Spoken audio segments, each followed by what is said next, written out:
welcome everybody this morning. Thank you so much for joining us. It's so lovely to see you. And I'm just going to, I should explain who I am for those of you who don't know. I'm Cara Evans. I'm Head of Partnerships and Mergers at Eastside People.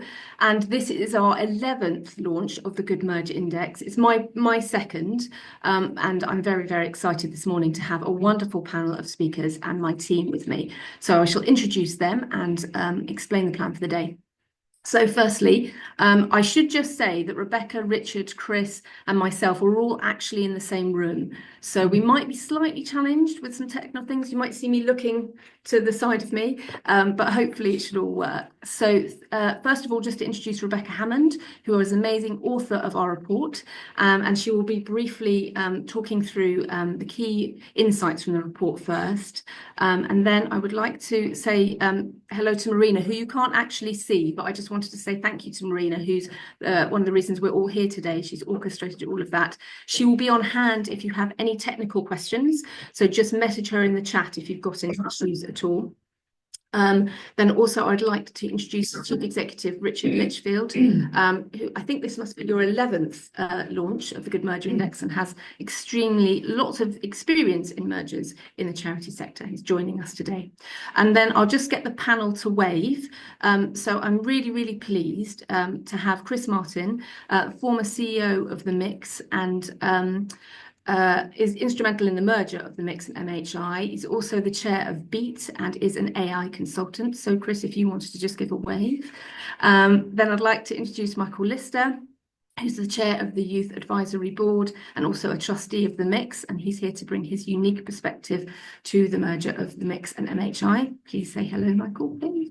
And then you will notice that we don't have Tor, the CEO of MHI, is unfortunately unable to join us today, but luckily Dr. Mark Ungless has stepped into the breach, who is the Director of Data Science, AI and Research. I think I got that right.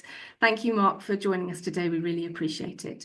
So plan for the day, as I say, just the next hour, is Rebecca is going to do her presentation, and then I will invite Chris, Michael and Mark to share their experiences, and we'll tap into Richard's expertise as well. They will speak briefly and then we'll have plenty of time for questions and answers, and I will describe where I need you to send those questions to us. But without further ado, I'm going to stop talking. I need to mute and do my volume, so bear with me. And then Rebecca will come on to do her presentation and I will bring the slides up. So sit back, relax and enjoy listening to the news. Here we go.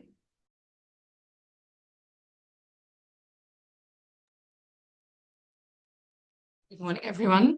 My name is Rebecca Hammond. I hope you can all hear me, and I trust that someone will speak up if you can't.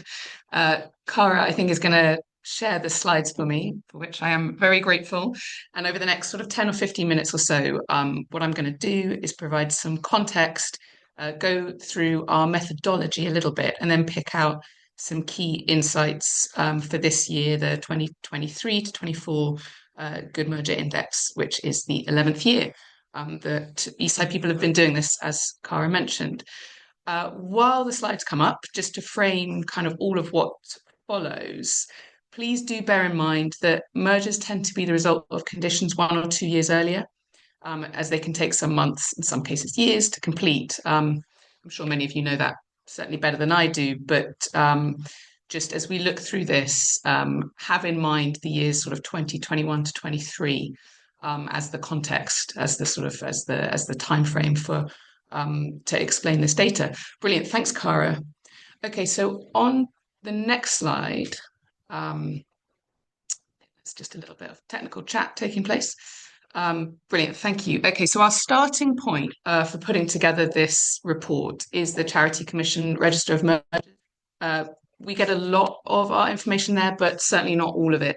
And that's because it is useful, but it has some limitations. There's been some press on, with various news on trends in mergers that have been based, I think, fairly exclusively on this list. And it's a bit different to what we're going to say today.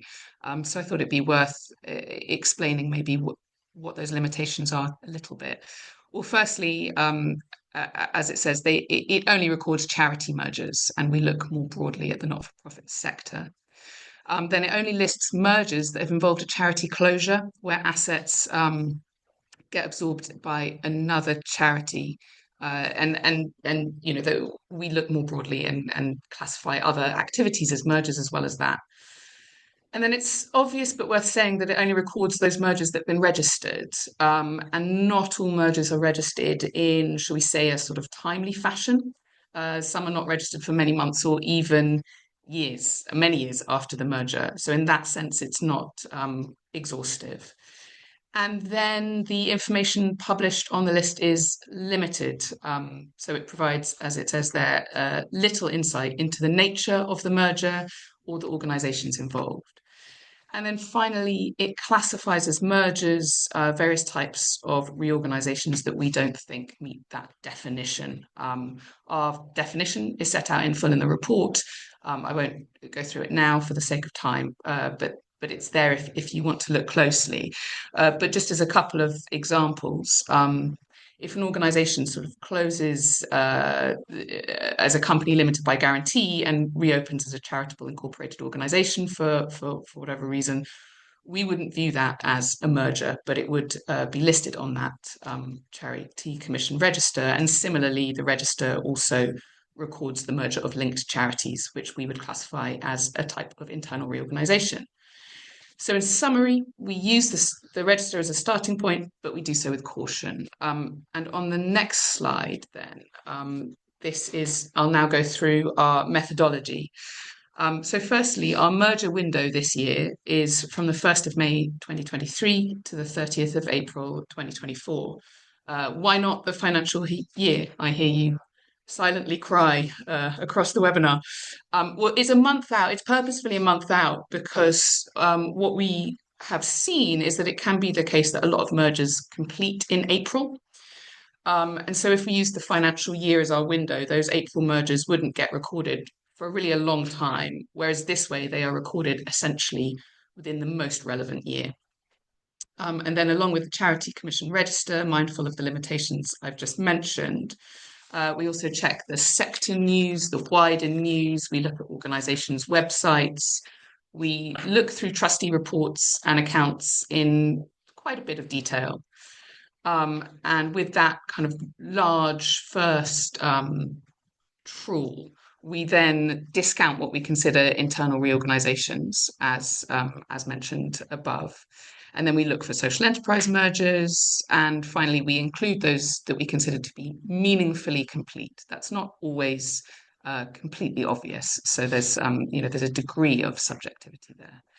And finally, we classify the type of merger. We use our own definitions for the merger types. Those are also in our report. I won't go through them now, but the categories for you to have in mind that we use are merger of equals, takeover, subsidiary model, group structure, or a service or asset swap. And on the whole, or far and away, really, most are takeovers or mergers of equal. So that's more than enough, I'd imagine, preamble. On the next slide, what did we find? We found 63 mergers in that 23-24 window involving 131 organisations. And that marks a significant uptick from the last 2 years. As it says on the slide, it's a 31% increase on the previous year when we found 48 mergers involving 96 organisations. That was last year, and that was actually the lowest level of activity we'd recorded in the 10 years of the GMI. So this year's uptick brings numbers back in line with levels we were used to seeing pre-COVID. And just to remind you again, these figures reflect mergers that resulted from the conditions a year or even 2 years earlier. You can see that little uptick on the graph on the right of your screens. Then on the next slide, we show a breakdown of the organisations involved in mergers by their size. So in that bar chart on the right, the orange part of that bar represents organisations under £1 million turnover. Then the blue is organisations with between 1 and 5 million turnover. The pink is between 5 and 10, and the green at the top, capping those bars, is organisations above 10 million. This year, as the title says, we've seen increased activity among organisations of all sizes. Last year, we had noted a reduction in those blue and pink parts of the bar chart, so organisations between 1 and 10 million. But this year, those have increased, and I think most notably, probably, and this will be a theme for the future slides, is that this year's level of 10 million plus turnover organisations involved in mergers has really notably increased. And in fact, we think it's at levels that we haven't seen since 2016, 2017. So that's a big headline. And then on the next slide, we have a look at types of mergers. The big news is, I suppose, is that the trend continues where takeovers remain dominant. Takeovers are represented year by year by the thin blue line that extends far beyond the others. If you have a magnifying glass, you can perhaps see in 23, 24 that the orange line, which represents mergers, has also increased quite a bit on last year, and we thought that was notable. Often mergers of equals, along with group structures, are kind of thought of as slightly more complex deals. They can be associated with larger organizations. They take longer to complete, and that's all something to kind of bear in mind when you look at the rest of the data. Talking of which, on the next slide, I've got a bit of, a really snazzy slide transition, and I didn't know I'd done that. Someone can perhaps tell me how I did. So if everyone's not too excited by that, just going to give you a bit of preamble methodology before looking into the financial data. So we look at the financial value of mergers because we think it's a useful indicator of the impact of merger activity on the sector. And to do this, we don't actually look at assets transferred for a couple of reasons. One is that it is difficult to assess or ascertain, rather, the value of assets transferred in particular for smaller organisations, smaller deals, but also arguably less important. And in fact, we think that looking at income gives us a better indication of activity. So that is what we do. The way we do that is for takeovers, we look at the income of the organisation being taken over. And then for mergers of equals, we add the income of the two organisations or more if there are more involved. And then just to note that we look at the values in the year prior to the merger, as the merger itself can really skew financial data for the merger year. So that's the methodology. And then on the next slide, we have our next big headline, which is that this year we've seen a significant increase in income transferred. And you can see that by the orange bar chart. So at the far right, that big leap from 22, 23 to 23, 24 in the orange is a really sizable leap in the total value of income transferred in all deals that we've listed this year. And then the blue line running across that also really ticks up is the total income of organizations involved, which has also really risen. And we think that correlates, and it does correlate with an increase in activity among larger organizations. But I suppose we should caveat that, of course, just a very few very large organizations will really skew this data. And indeed, this year, there have been some large organizations included in the numbers. So it's useful, it's indicative, but it is skewable data. Okay, on the next slide, finally, we look at the financial condition of organizations involved in merger. Traditional wisdom holds that many organizations will seek merger when they are in financial distress, while receiving organizations tend to be in surplus. So on this chart, the orange bar shows the proportion of receiving organizations in surplus. Normally, we expect that to be well above 50%, and that red line across the bar chart is the 50% mark. And it was in, I'll leave that, but and just explain then that the blue shows the proportion of transferring organizations in deficit. And normally, we also expect to see this above 50%, and that's the proportion of organisations in deficit rather than the size of the deficit. So over the last 3 years, the 3 years to the right, you can see that blue bar sort of stepping up 3 upward steps, and we see that as a return to that normal of having above 50% of those organisations in deficit. What's perhaps more interesting is the orange bar that's doing those 3 steps down at the end of that chart. And what that tells us is that the proportion of receiving organisations in surplus is reducing over the time from our 21-22 GMI to this year. We can only speculate as to why, but it may be indications of sort of challenging economic conditions across the sector, and perhaps these are driving growth in merger activities for all parties. Okay, on the next slide, we'll just take a step back from the numbers and look at trends. So what trends are we seeing? Well, the uptick in activity points to a trend towards consolidation in the sector. And then in our report, which I'm sure everyone will download and scrutinise, we also identify the top 20 mergers in terms of value for the year. That's income transferred. And this year, there are 9 school mergers on that list, compared to 1 last year, and that indicates a degree of increased activity and consolidation perhaps in that area. Just note that when we talk about school mergers in 23-24, these are all things that will have happened prior to the VAT change, although potentially in some cases in anticipation of it. And then finally, just to say that in the independent school sector, again, this year we have also been seeing private companies taking over school trusts, which is something we will look out for in future years as a trend. Okay, so on the next slide, and I think Cara's been doing an excellent job of preventing the slideshow from jumping too far ahead. So thank you very much. And sorry that there's been a bit of dotting about, but I hope that's all been good. So just for me to wrap up, the key messages from this year's report are: number one, it's increase in both the number and value of charity mergers. This marks a trend from the last 2 years of much lower activity. That increase is something we've seen across the board in organisations of all sizes. We think it's notable that that includes organisations above £10 million turnover. And we think, or we may be seeing, a trend towards consolidation in the independent school sector. And then just to conclude where I began, what we're seeing this year, just to bear in mind, is a result of conditions in large part in 2021 to 23.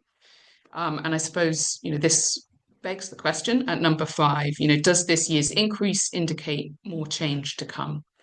Perhaps that's something that we might discuss with the panel. So I think that is, or not, maybe there'll be other more interesting things to discuss. In any case, that's not for me to say. I will just say I'll be here for the rest of the session if there are any burning questions, and otherwise I will hand back to Cara, which will involve a short pause while I mute and turn off my volume, and bear with us, we'll be right back.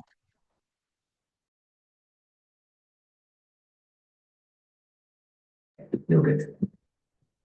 I'm so sorry. I think there's gremlins in that PowerPoint presentation. Now, I wasn't doing that. It just kept, it's like it wanted to go really quickly. So I apologise, Rebecca. Thank you so much for bearing with us with the technical challenges. There was always going to be at least one, wasn't there? And also thank you so much for pulling the report together and that very clear presentation. So some of you may remember at last year's GMI, because I'm sure you all remember it as vividly as I do, that I did believe that we were going to see an increase. And based on the activity that we're seeing at Eastside People, we have seen that. And I think it's a very positive thing, and I know it's a challenging thing too, but I do think it's very, very positive. But I'm not here to talk about that. What I would like to do is now introduce our speakers. And again, just to remind you of the question from me is, what is the one thing that you would like to have known before you started your merger? Before I hand over to them, I just want to remind everybody to please put your questions in the Q&A. So if you've got any questions for the speakers or for Rebecca or for me or for Richard, please put them in the Q&A, and that's where I'll track them. So I'm going to pass first of all to Michael, then to Chris, and then to Mark. Thank you. But if you just bear with, you go ahead. Perfect. Yeah, hi everyone, and yeah, thanks Rebecca for that presentation. So, as Cara introduced myself, I am the chair of Youth Advisory Board and now a trustee of MHI. And yeah, I think the main thing that I wish I had known before the merger process is essentially what a merger is. So we are the Youth Advisory Board, and the key part there is that we are young people. So we are 7 people who sit at the same level as our board of trustees, essentially, and we help guide and shape the charity, but ensuring that young people's voices are heard at all levels of the charity and all decisions. And I would like to say the merger that I did start with the board of trustees and did continue with the YAB, the Youth Advisory Board, and the thing I was saying about wanting to know about what a merger is that key point that I want to make is that's where I wish a lesson was learned there. We had very little information about what a merger is. We are young people. None of us really have a lot of experience with mergers, as our board of trustees do, who are all amazing people, but have merged, multi-million companies before. We are all just starting out our careers in a way. And that is something that our board of trustees really did amazingly, was ensuring that information was shared so effectively with us. There was a large amount of transparency with us, and communication was very effective as well. We ensured that the Youth Advisory Board essentially had a voice within the trustee boards. Myself, I went along to the trustee meetings and expressed all of the views and opinions that the YAB had. And we were very lucky that we were there pretty much every step of the way, meticulously thinking about every detail that went into the decision of merger, how it affected young people, what change would it lead to, how would it affect our service users and even affect the staff that we were working with. And we were very lucky as well to have Eastside People as well with us. Cara came along to the YAB and presented what a merger is and showcased to us what that all different types are, how it can lead, and the questions that we should ask. And essentially, that's the main thing that I wish I had known before a merger was, the information. But there is so many ways that you can combat that. As I said, just ensuring transparency there and communication is key. But yeah. Thank you so much, Michael. I'm just going to let Chris know that I'm muting and you've got to put your volume up. We're good to go. Well, I'm going to go for 2 things, if I may, Cara. So this is the second merger I've done. The first one in 2016 between Get Connected and YouthNet to create the mix, and then the second one being in September of last year to bring the mix together with MHI. So just comparing what's significantly different that I wish I'd known is obviously in any merger, your people, your staff, your volunteers are the greatest tangible asset. And in most cases, probably one of the sole assets that is being passed across in a merger. So you never quite put enough time into them that you should do and quite understand how they might be struggling or viewing a merger piece. That was slightly different because we now work in a hybrid environment. So actually passing information across in the way that Michael was talking about is actually far more difficult. On one hand, it's quite good for the early negotiations because I could turn up in the MHI offices and there'd be nobody there, so it didn't look weird. I kept popping up. But on the other hand, trying to make sure everyone was engaged with the strategy and why we're trying to do it was harder. And so actually, what I did was tried to do a lot more work with not just the SLT but also the senior managers. So they were quite aware because they were the people who are actually in day-to-day contact with the broader staff team. And so that was very useful. And the second one was really around data. One of the big strategic wins for bringing MHR and the mix together was to create a single large data set. And I suspect Mark will talk more about this, but the legislation, the diversity of technology that's used is far more complex than it used to be. And it was quite a challenge when we got into it to bring those 2 data sets together. But it was super important because it was one of the goals that we would create. But I think that was a bigger task than we thought it was going to be.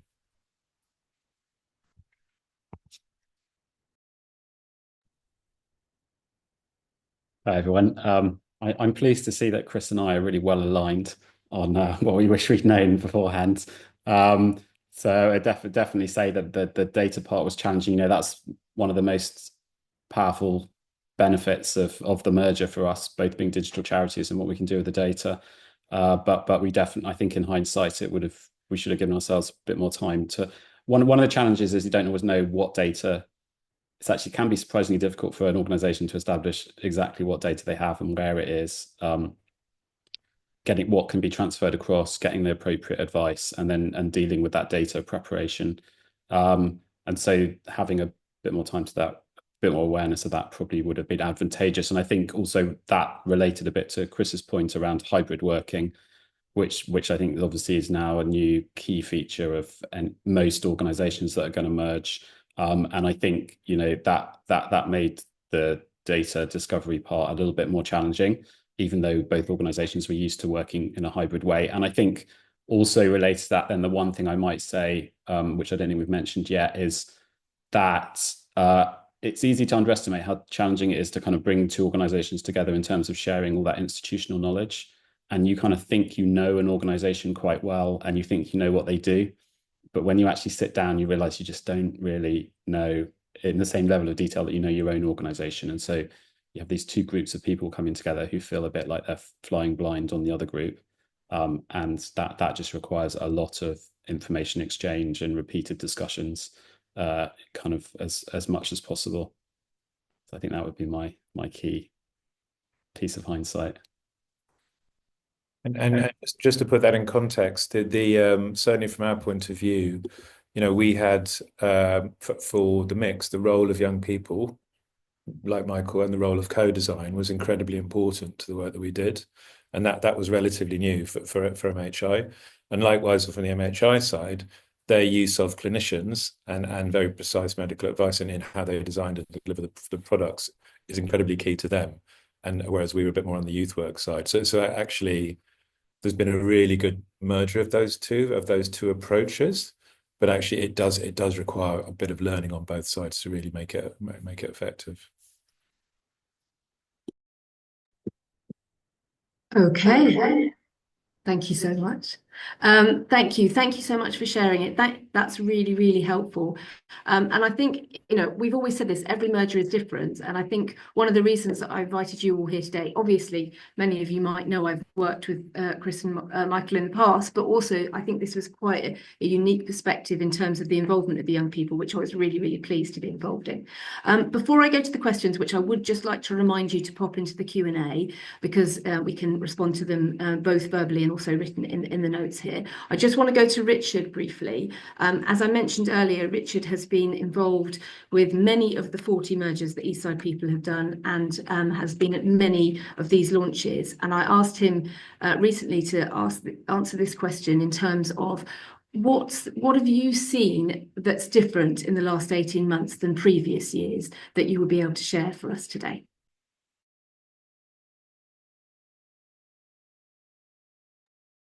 Thanks, Cara. Hi, everyone. It's lovely to see so many people here today.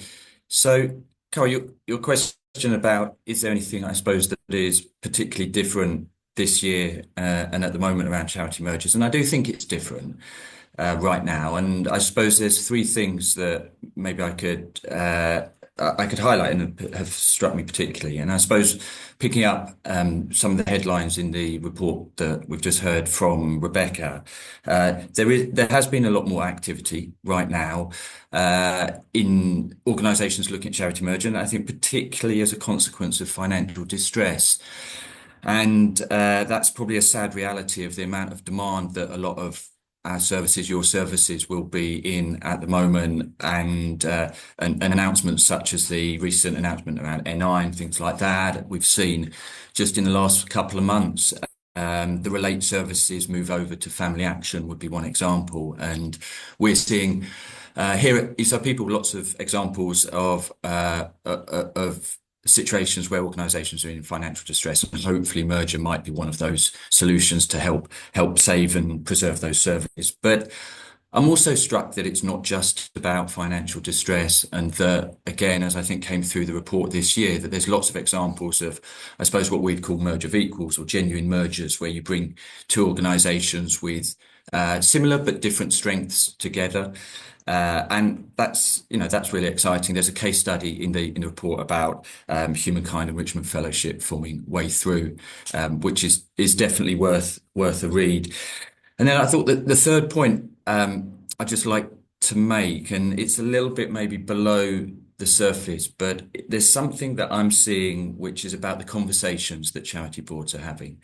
And it feels that if I compare it to 5 years ago, 10 years ago, there are just more conversations. And I'd say that there's better conversations going on. And when I say better, I suppose I mean more realistic conversations. And I think partly that is because there's an ever-growing pool of charity chief execs and charity leaders, and many of them here on our panel today and at this event, who are more and more experienced at leading the organisations through merger. We've got Chris, Mark here, but there's others that we're working with, David, Family Action, Paul at Way Through, Cara, and many others. And these people have done multiple mergers now over a number of years, and we find super generous with sharing their know-how.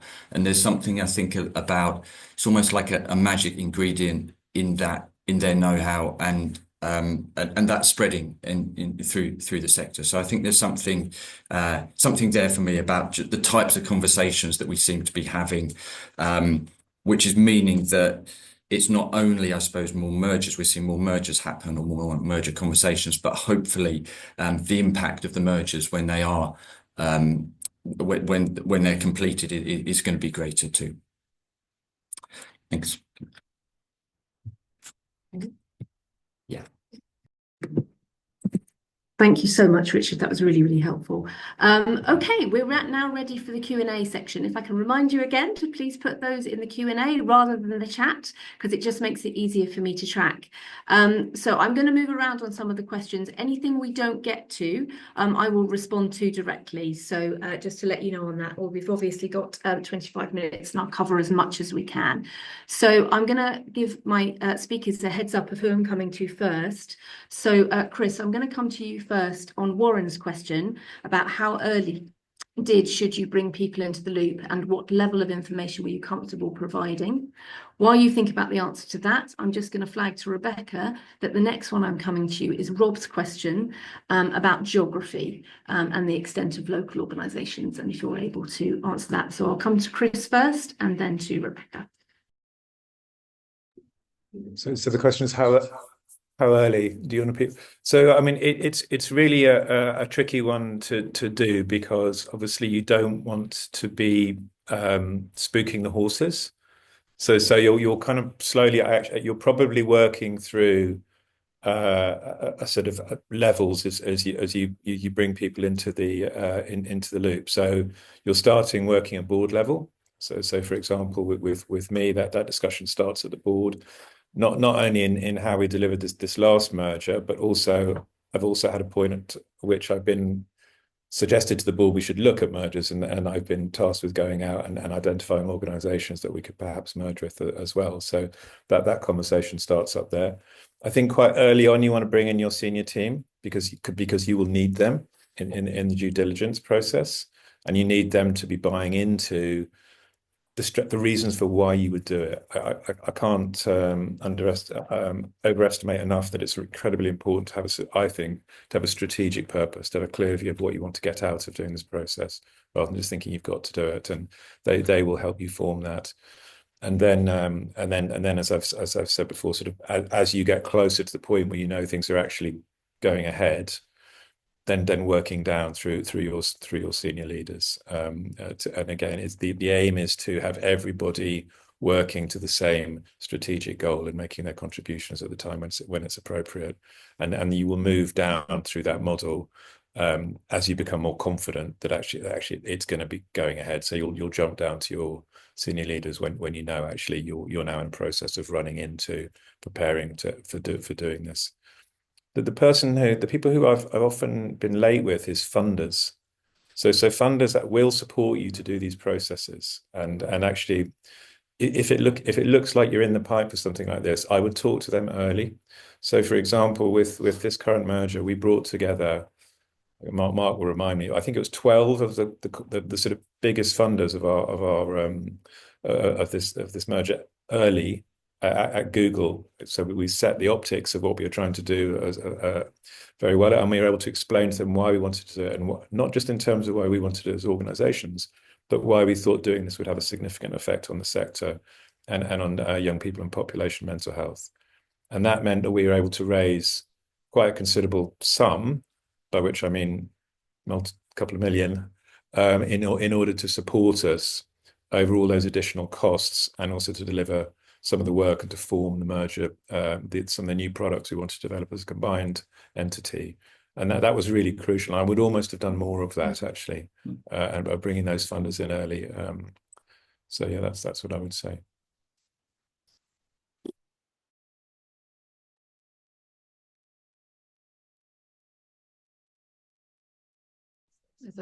With apologies for the cliffhanger pause while we muted and unmuted, etc.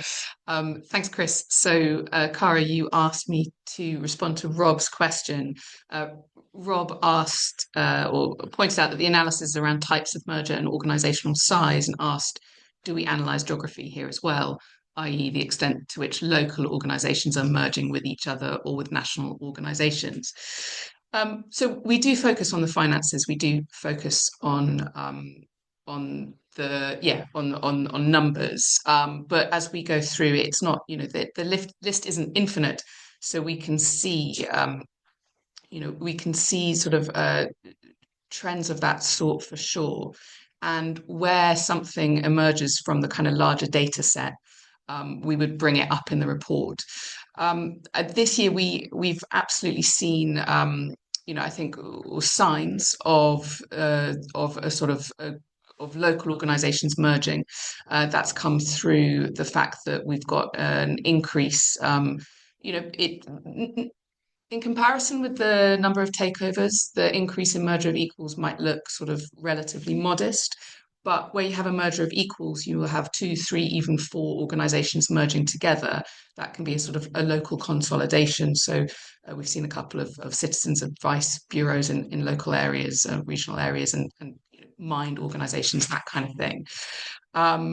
So the other place that we can kind of pull that out, I think, is also in the report. You'll see we do a breakdown, and again, it is on the numbers of the proportion of income of value of all the mergers that is taken up by the top 20, and it's always in the 90%.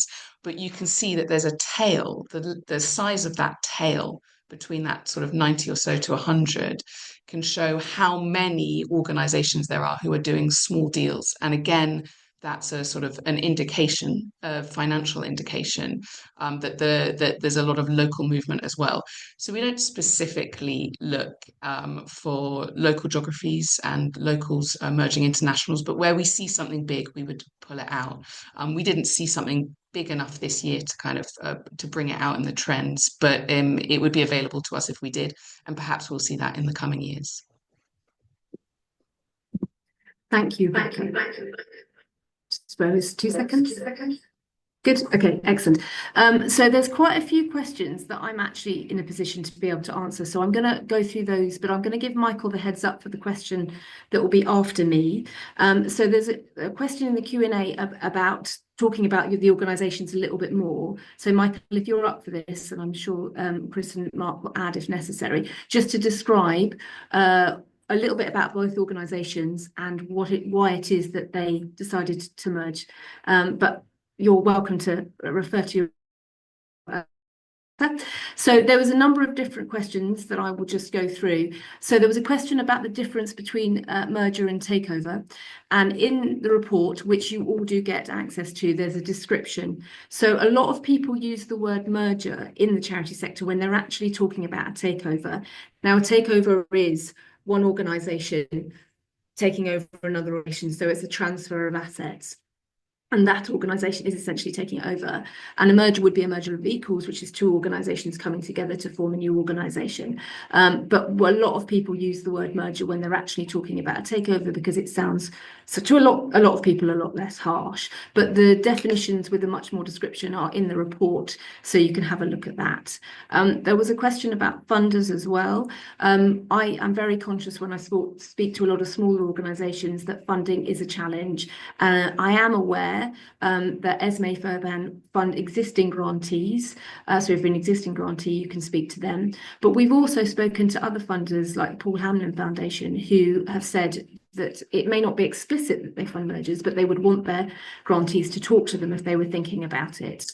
But I know Chris talked about it a bit as well. Whenever I talk to funders, they say they wish that their grantees had spoken to them sooner. Lots of nodding from Chris there. And yes, it is a tricky question, which I'm going to come back to Chris on after Michael's question about, do you speak to funders first or staff first, which I know is a really tricky one. I'm not quite sure if you've answered it when we talked it through, so it might be already covered there. But I just wanted to cover some of those. So Michael, are you ready to say a few words about why the two organisations came together? Yeah, of course. So, so the Mix essentially is a charity that supports young people across the UK with like a range of challenges, from mental health, relationships, work, money, sex, drugs, anything essentially. And then Shout is it's the UK's first free 24/7 text support service. Mouthful, but essentially they support people that are in crisis. So bringing these two charities together essentially makes perfect sense, because we already worked so closely together. We already referred each other to each other's services. We shared services as well and supported each other. And then bringing them together helped us reach some of the most disadvantaged and vulnerable people in the country.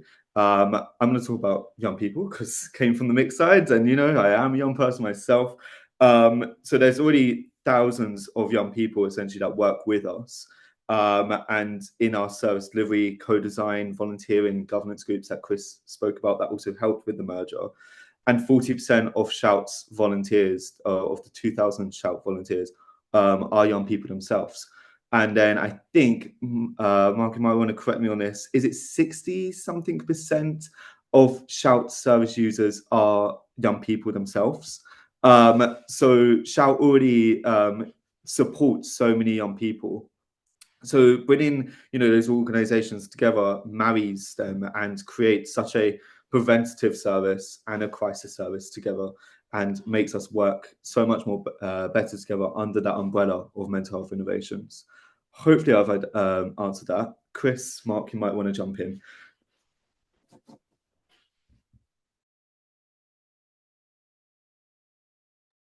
Michael's absolutely right. That the strategic idea that we could build a better service was definitely in it. For me, also, there was a real sense that for my organisation to move forward in a technological environment, that I would need additional resources to do that, and I would never be able to fundraise for them in time for them to bring them to have them in place. So for me, I needed a lot more expertise around data science, and Mark heads up a 10-person data team. I would need a lot more technological support, and there's a stronger tech team in MHI. And I would, because of the huge rise of mental health issues amongst young people, we would need more clinical input as well into how we structured and ran our services. So the quickest way of getting these additional things was one of the reasons why the combined organisation would be more effective, and to diversify our fundraising income. So a great deal of a significant portion of the income raised by MHI comes from commission services. So actually, we would end up with a far better diversified funding platform as a combined entity than of the two. That was certainly my thinking as to how would I take my organisation, the Mixed brand and its work with young people, to the next level. What would we need? And a real sense I wouldn't be able to generate them myself out of the current organisation. Mark, do you want to add something? I think that captures things pretty well, actually. Also, just to clarify, so MHI is, we keep using our different terms interchangeably. So MHI obviously stands for Mental Health Innovations, and we run Shout, which is our text messaging service.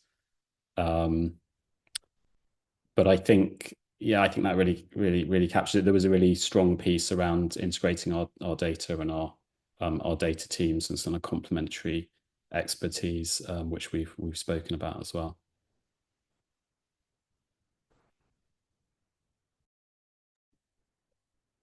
Thank you.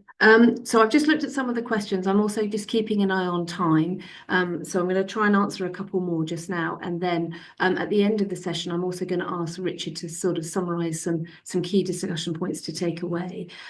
So I think there was one about a view on integration success rates.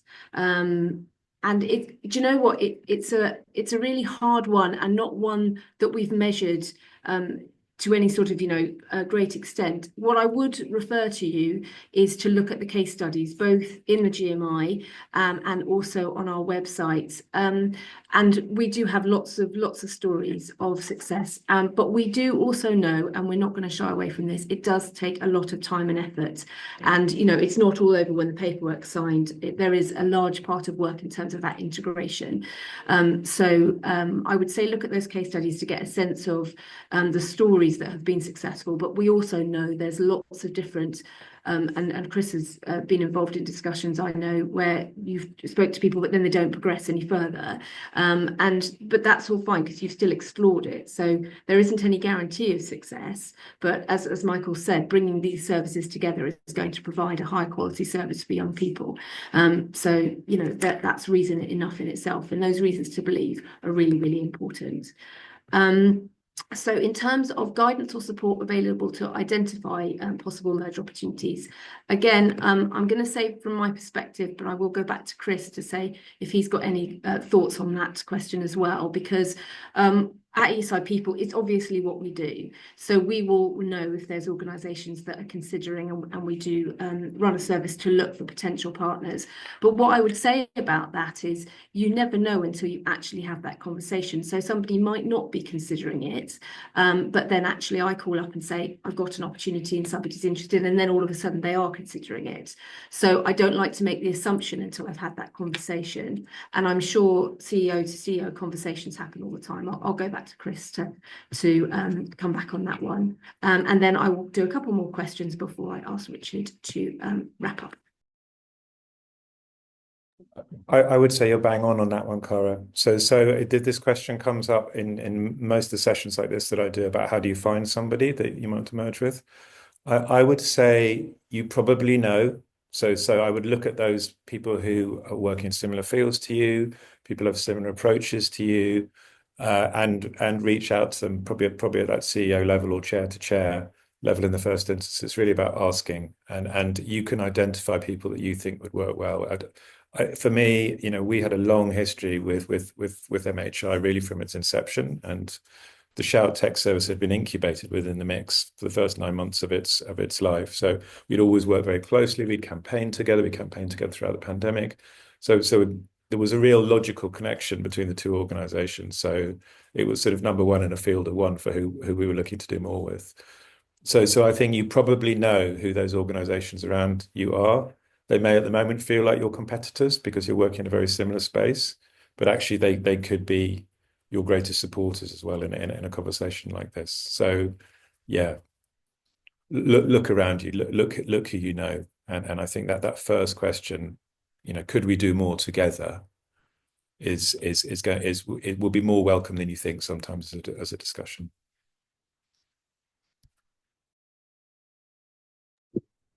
Thank you, Chris.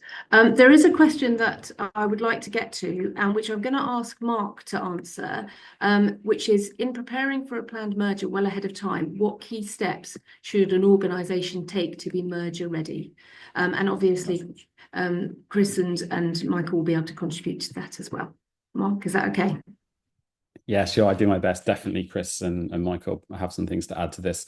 I think that some of the key things. I won't repeat too much about the data, but bringing data together for digital organizations or any organization is really important and worth thinking about well ahead of time and really trying to work out what people have. I think that another important thing is to think about the teams and how they're gonna integrate.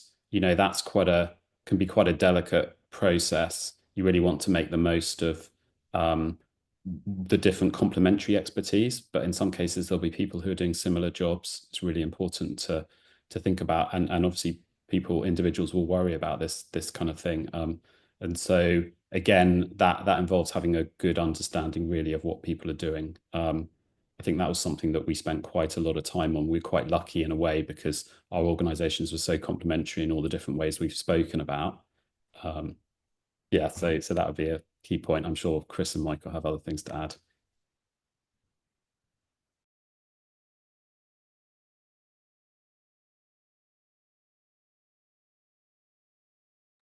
So for me, I'm going to give quite a CEO's answer. For me, I think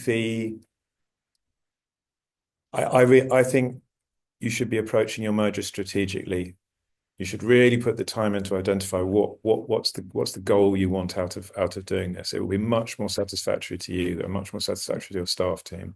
So I think for the merger with MHI, I think we ended up with, I think it was 14, 15, no, actually 16 versions of the deck that we prepared to drill down on what was the strategy for what we were trying to create together and what would be the sort of the business plan behind that. So putting a lot of work into that, and it is quite a lot of work on top of your day job, but it allowed us to guide us through and to identify where we would have to put our efforts, and it meant that the other things were a little bit easier when we came to bringing in Eastside to do our due diligence and all of these things. We kind of knew what we needed them to look at to fulfill the strategic aim. It allowed us to talk to our funders more effectively. It allowed us to articulate to staff more effectively. It allowed us to hold in our own minds what we thought the wins for this were going to be around that big data set, around a really a new and novel a move into early intervention and prevention for us, around what our national reach might be, and who were the partners we could work with, and what the organisation would look like in 5 years' time. So I think if you want to be merger ready, know what the two of you want to do strategically. Yeah, can I just add to that? I would say one thing as well from like my point of view is find out if your service users want it as well. And I know a merger may be driven by finances, may be driven by, we need to protect and save the charity. And, it may be you're in a crisis and you want to protect everything. But I would say find out if, the service users actually want you to merge with that charity, or if there's another charity in mind that they may relate to more. I would say, yeah, like put on those code designs, put on those focus groups, talk to your service users.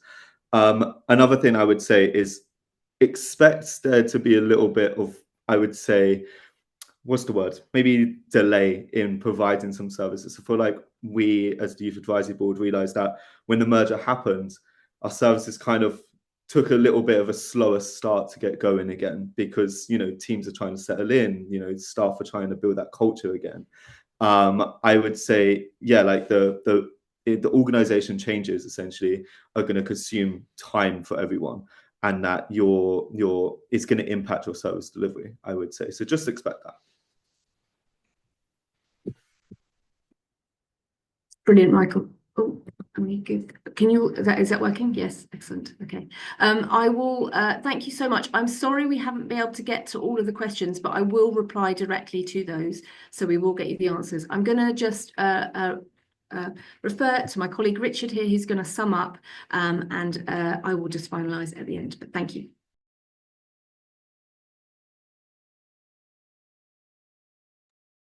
Thanks, Cara. What a challenge to try and sum up that conversation. I think it's been really excellent. A real nice mix for me of, I suppose, technical information from the report and brilliant to have Chris, Michael, and Mark here to help us with actually understanding and getting under the bonnet of what a merger really looks like for people. So I'm just going to pick out a couple of things that stood out for me. So one, an increase in merger activity of all shapes and sizes, and we think that that's going to continue into 2025. I think Chris said, look to turn competitors into your greatest allies. How can we do more together? Great, a great comment there. I love all the points around bringing the voice of service users into mergers, which feels again something different about a lot of the mergers we're seeing right now, and the involvement of the Youth Advisory Board in the development of the Mix's recent merger is fab. Talk to funders earlier. Wasn't that a great example of that we heard of? I don't think I've ever heard that kind of example before, where actually 12 funders were brought into a room together, not individually talked to, but actually together about the funding of the initiative in the future, almost like I suppose on a kind of sector or cause-wide basis. I'm struck particularly today that these things are massive communication projects. Bring people along, take impact, co-design them with service users where you can. And I think we heard earlier about the fact that even though you might have done your due diligence, there's so much that you don't know about the other party. So it's really important to keep learning about the strengths and I suppose the quirks of each other as you move forward. And then the final thing I just wanted to pick up, and there was a comment in the chat about USAID and the international development sector, which as folks here will know is close to my heart because I've been doing quite a lot of work trying to develop a program of rescue support in that space.